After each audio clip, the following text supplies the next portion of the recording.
Good point. And then if you've ever wondered what it would be like to win lotto and to have screw you money, to have enough money that it wouldn't matter what you said, what you did, you just did exactly what you felt all the time. Well, what's it like to be a billionaire? In Elon Musk's case, you can say whatever the heck you want. Do your tweets hurt the company? Are there Tesla owners who say, I don't agree with his political position because, and I know it because he shares so much of it? Or are there advertisers on Twitter that Linda Yaccarino will come and say, you got to stop, man. Or, you know, I can't get these ads because of some of the things you tweet.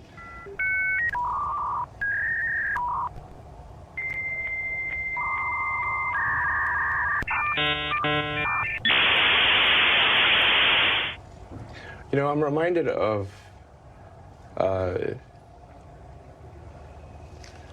there's a scene in The Princess Bride.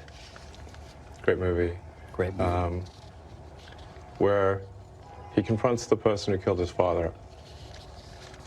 And he says,